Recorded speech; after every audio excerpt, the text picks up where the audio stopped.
guys, Belinda here from Brookland Ridge Farm, and we thought it's about time we take you for another tour through the kitchen garden. It is just after mid-September 2024, so we're into spring, and we'll show you what's growing on.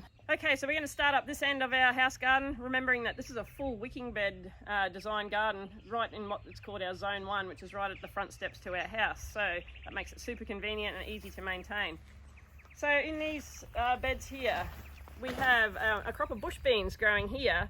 This is actually a new bed that we've added, and the soil in this is a purchased premium garden blend or something like that from a local landscape supply place. And we recognise that those kind of soils are usually pretty poor really for doing much with.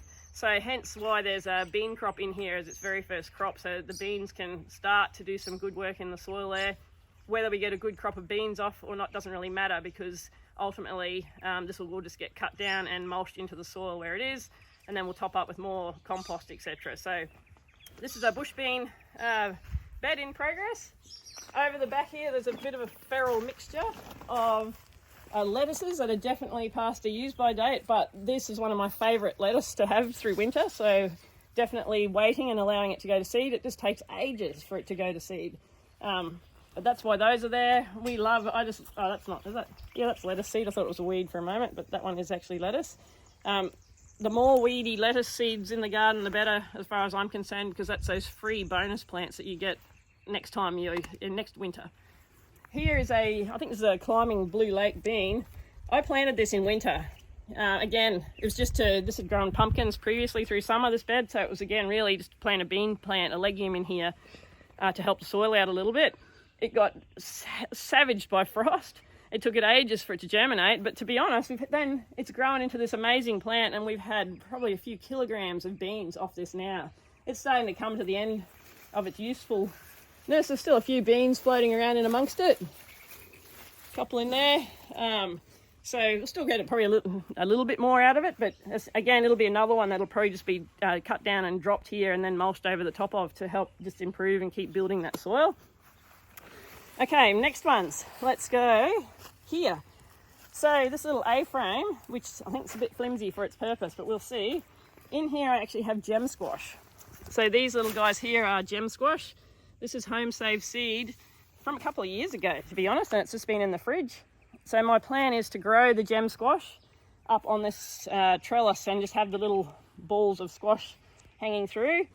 And then also, this is cowpea, just a normal old cowpea. This is just in here as a green manure. So again, I'm just going to let this grow up a bit and then just chop it down and just mulch it inside here on site. My theory is you're better off having something growing in the space rather than not growing, so why that's in there. And again, that seed's ancient as well. I think that expired in 2022, that seed, but there we go. And it has had no special treatment. Okay, this bed here is a bit of a mixture bed. We've got some red cos coming up there. That was just direct sown into that bed. Some leeks which were transplanted from elsewhere. Some coriander coming up through there for leaf. These lettuces just grow by themselves. They have appeared there, so I allow them to be there. This is Okinawan spinach. So it's a perennial, and we're always looking for those greens that we can grow in this area that give us some green leafy material to eat in summer. Hence why this is in here. It tastes okay, but it's not amazing, and it also is massively vigorous, like it was actually taking over this whole bed. So it just had a savage prune and is probably going to get lifted and shifted out of here because it's just too aggressive for this bed. This is a mushroom plant, I believe. I can't remember if it's got a different name, but the leaves actually do taste a little bit mushroomy. The tricky part is getting decent leaves that the bugs haven't also annihilated as well, but it's not looking too bad. So yeah, you can pick those and pop them in a salad. Okay, over this side, this bed has had a whole bunch of lettuces, and what else was in there? Mainly lettuce, I think. A lot of self-sown lettuce and whatnot, so it was pretty full and overflowing. So that was all cut down in here a week or two ago, like it's still green. Cut down in there, I'm just watering over it, and I've also put a bit of lucerne hay as a mulch over the top of that, which I don't normally do. But I thought I would in this bed just because, again, it's had a pretty heavy feeder in there, and it's all just about building soil all the time. This bed grew sweet potatoes through summer for us, hence why we have sweet potatoes through the ground, etc., everywhere here. So it's had a pretty heavy feeders going on in it. So again, a little bit of extra love won't go astray. A corn crop in here. This has been in for a couple of weeks, and I re-sowed the misses, the ones that didn't germinate, just the other day. So there's a few new little ones popping up in amongst it. So that will just be a bed of corn. So now we'll move over to this side of the garden, and we have a mixture of, I can hear a frog somewhere. He's happy. We have a mixture of different ages of things and whatnot going on in here. The Elysium that you see here, the little white flowers, that just self-seeds now in the garden. So whenever I spot one, I tend to leave it, especially if it's on corners like that, because it looks great and the bees like it. In here is spinach. So we do heaps of protein smoothies, and buying baby spinach leaves breaks my heart with all the plastic packaging that you have to throw away with it. So this winter has been a great year for spinach. This was the second or third planting of spinach, so we'll get a little bit more time out of that yet. And then I've got some older plantings that we'll let go to seed, and so that we can perpetuate it again next year. There's obviously here in this area there's no point planting more spinach now. That is some snow peas that just happened to self-seed and come up there because there was snow peas in here prior to, sugar snap peas in here. The red amaranth is also just self-seeded. There was some red amaranth in here last summer. We do eat the leaves on this when they're young. Like, you wouldn't probably now, they'd be probably all right, but really it just looks nice. So it's one of these ones we just grow because it looks sort of cool. In here, this is leeks. So I very heavily planted leeks, and I have been slowly ripping them out and thinning them out. I just wasn't expecting to get quite as good a germination as we got. So they're going gangbusters. This is one of the earlier spinach crops in here, so it's starting to send up its flower heads. But that has produced tons and tons and tons of spinach. Like when I say heaps of spinach, we're probably pulling a couple of handfuls a day out of these beds for eating. This bed here is another newly renovated bed that had that bought-in soil put in it. And so this has been one of the great experiments. These poor little struggling things here are leeks, and they were transplanted from this bed here. So yes, there's that little transplant shock effect, but we'll also now put in a picture of another bed that was up there. Did I mention the leeks that we looked at previously? They were transplanted after these ones, but that's our normal soil that we've built ourselves, and they're like these. There's not much difference, whereas these poor things in this bought-in soil are really, really struggling. So this bed will definitely get better over time, and it has a bit of a chop and drop thing going on here with this was bush beans that was planted in this half of the bed, and we're going to chop those down the other day, and they're just being mulched into the soil. I've just got a cover over that as well. So this is a work in progress. We'll get better over time. Okay, beautiful Elysium, like what a show. But this is garlic. So this year I was a bit slack and missed out on buying the garlic that I'd prefer to buy. Southern Glen or something is what I think we grew last year, and it went really well. This is a different variety, and the concern you have here in this area is not that it'll always grow, but whether it'll actually form cloves, because that's when it sort of should be doing that now, but often the weather can start to just get too hot here, and they just won't form a proper clove in the bottom, and so you'll sort of end up with something more like a spring onion rather than a garlic. But anyway, time will tell. Okay, here we have some coriander we grew for leaf coming to an end. We will probably let most of this stay in flower because bees love coriander flowers. There's a chili bush hiding in there. It'll start to come into its own now that the weather's warmed up. A red sorrel. I'll pick a few leaves off that every now and then for salads. There was cabbage in there, and I have just gorilla planted, I guess is a term for it. Put some sunflower seeds in there so I can grow some big sunflowers up here over the next couple of months, just for fun really, not for any other reason. This bed, these two beds are always feral. They have walking onions in them, and so I've actually just pulled a chunk of those out today and took them to our local community crop swap, which was great. because I always feel bad just throwing them out because there's only so many walking onions you can use. So they just keep filling this bed up. Self-sown lettuces that have just come up in there, some kale that I did plant, but I haven't been paying a lot of attention to it. It's not too bad. It's had a few. There's some, look, grasshoppers living their best life. So there's a bit of kale still in amongst it that we're pulling off. This is the special thing though. Look at this. It's come up all by itself. Is that a viola? A violet? I don't know. Viola, I think. Or pansy. Viola. I don't know. Whatever it is. Anyway, it looks nice. And this one, similar kind of thing. It's got a leftover basil, which I can't remember what its name is, but it just has a really nice purple flower. A little bit of wild coriander that came up by itself. The poor old moringa tree. This moringa has been in this bed for about, what is it, 4 years? It's the most miserable looking tree, like, ever. And just when you think it's going to die, you just chop it off and it seems to keep coming back to life. So I'm leaving this one big stalk on here because it's got one seed pod. And I'm thinking, well, that's a locally adapted seed. So if I can get that to maturity, I'll try and grow it. And then I think it's probably time to chop it out of here. I don't know why.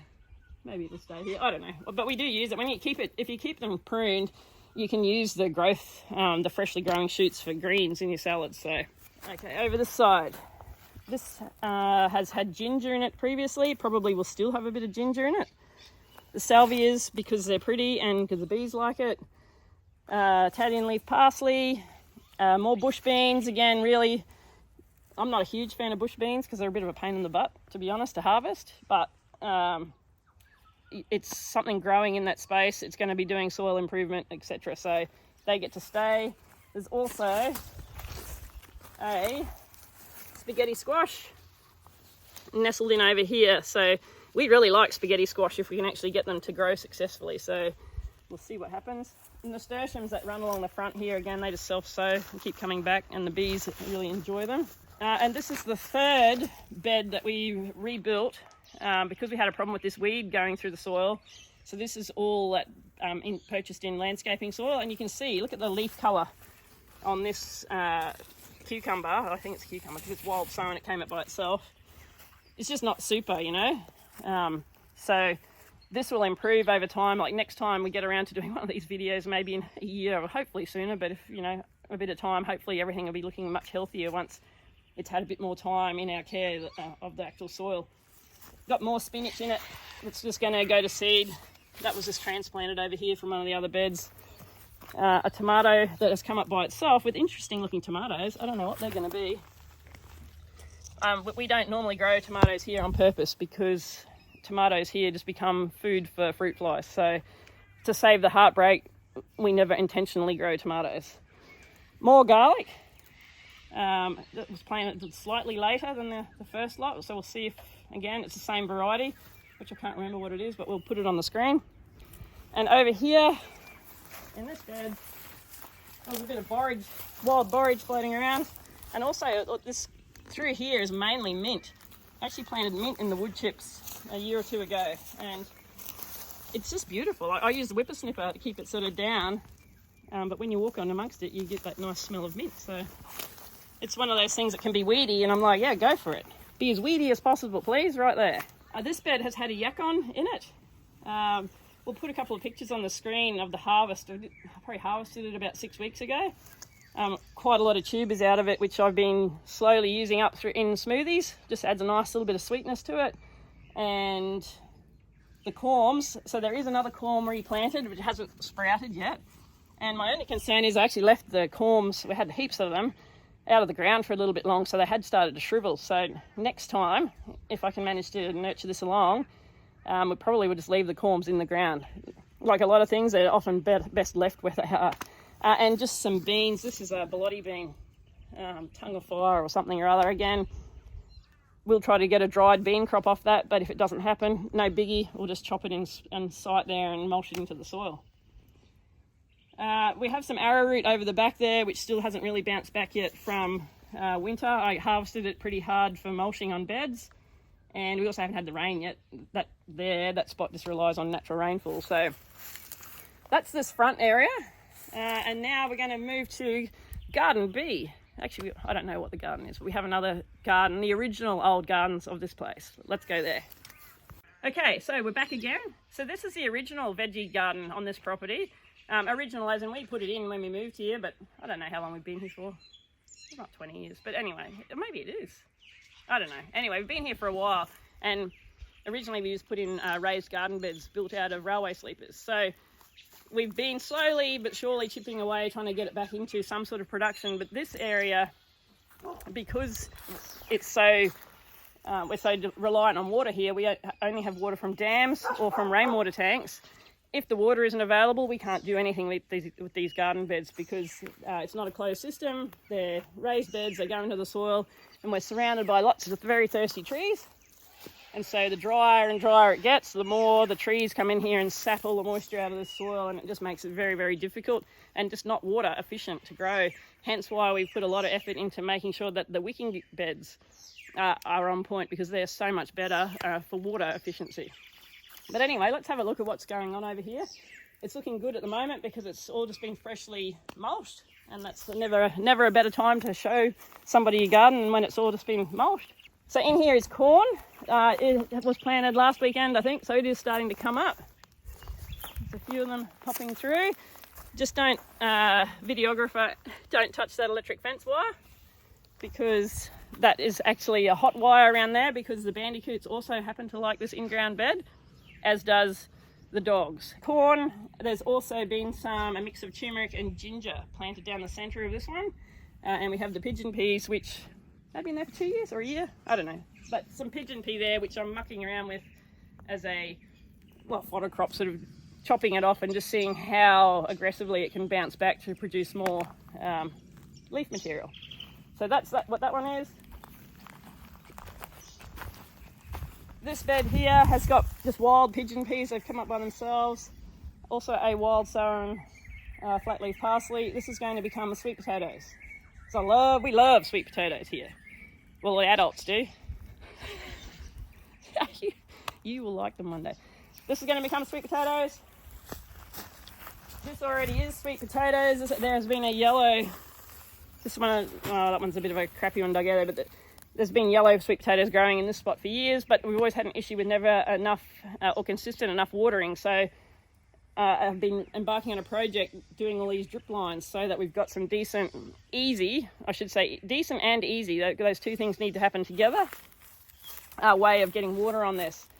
I'm going to probably leave these ones on top of the mulch, just because I'm thinking trying to pull it out of a whole mess of sweet potato vines under the mulch could be a real pain in the butt. But anyway, we'll see what happens. But that's probably going to stay like that for now. There is a very old asparagus over here that has never had a real lot of love. And yes, it's planted in an old tractor tyre. And yes, it's probably full of whatever leaches out of tractor tyres. And yes, that was done so many years ago before people were worried about what was leaching out of tractor tyres. So it's staying there, and it seems to be doing okay. And maybe also because it's going to get some water more consistently, we might start to get a decent crop out of it. Spaghetti squash. In here are moringas. So this is where I'm going to hopefully have decent moringas growing over here rather than in a wicking bed. A bit of calendula up there, and I've got some carrot seeds planted here. I read once that you should keep them covered because the seed's so small and so close to the top that you get better germination if you keep a bit of something like that on them. So I just flick it up every so often and see how the seeds are going, and once I see the seeds starting to germinate, I'll take it off. Over here, to be honest, I can't remember. I think I've got zucchini in both of these. They should be coming up any day. They were planted last weekend, and I have got absolutely no idea what's planted there just off the top of my head. That's how it rolls. Actually, I do remember. My garden plan is all up here. That is yacon. So from the big clump of corms of the yacon, there were still some left that were like even more shriveled than the original ones, the other ones that got planted, and so that is yacon. So if they make it, there'll be two nice big yacon plants there. Bit of wild lycium. This stunning structure that I have made myself is a bean trellis, and I got sick of putting the strings on. I thought I'd wait and see if the beans grew before I did more strings. So Anyway, that's got to be fixed because that's obviously completely ineffective doing that. But these are giant Stuttgart beans, so really big beans. And that is self-saved seed, of which I'm very proud because it's a very hard seed to get hold of at times and very expensive. So I actually have seed that I've saved myself from a small amount I grew last year. And I'm planning on putting more of these over in this bed so that I can again save the seed. Nothing happening there. Choco vine is in this one. Also with I think I've planted a butternut pumpkin. And I've got these visions of training my butternut pumpkin up over that. But we'll see. We'll see what happens. As well as, I can't remember, watermelons. Watermelons. I have watermelons in there because it'd be nice to have watermelons for Christmas. We'll see. This side has got black-eyed peas in here. And I'm also thinking, as I was driving home today, I'm probably going to chuck some ginger in here as well because, you know, I like ginger in a smoothie. So I'll probably just disrupt the black-eyed peas as well and just shove some ginger in there. Like, you know, that's fine. That's the kind of gardening I do. Change my mind. This is just a mixture of wildstone and stuff. That's come up by itself. The blueberries we've been trying to grow here forever. But again, I think inconsistent watering has meant that they've never been very successful. So now that I have the drip lines in, I'm hoping they will be maybe actually start to grow. We have put azalea potting soil around them as well just to try to take care of that pH aspect. That is dill that came up by itself. The tomatoes came up by themselves, as did the lettuce. This side, again, another struggling blueberry. This is not, you don't come here for blueberry growing advice. Some lettuces that got transplanted from around the front, they struggled for a bit, but they're starting to find their feet. My way of transplanting is pretty brutal. You just pull it out of the ground and stick it in, and if it makes it, it makes it. Dogbane, just because we had some left over and I just put it there and it grew, so it's actually turned out to be good because in many of the other places that we've put it around the farm, it's got frosted. So this just in this area doesn't get it quite as heavily frosted, so we've got a nice little seed stock of dogbane. There's another yacon up there, which was planted a few weeks ago. I'm hoping it comes to life. And that's it. There's our curry plant, which apparently has weedy potential, but I haven't seen it coming out wild anywhere here, and we really there's nothing like a good curry with fresh curry leaves. Like, it is the best. Mint that gets loved and gets forgotten about and has various moments of success and failure. I think this is the original wicking bed we ever built. And we were always going to move it, but we've never got around to moving it, and it needs the top up of soil. But it has a choco in it, and as you can see, the choco has decided that this is the life for me, and it is heading on up the Tipuana.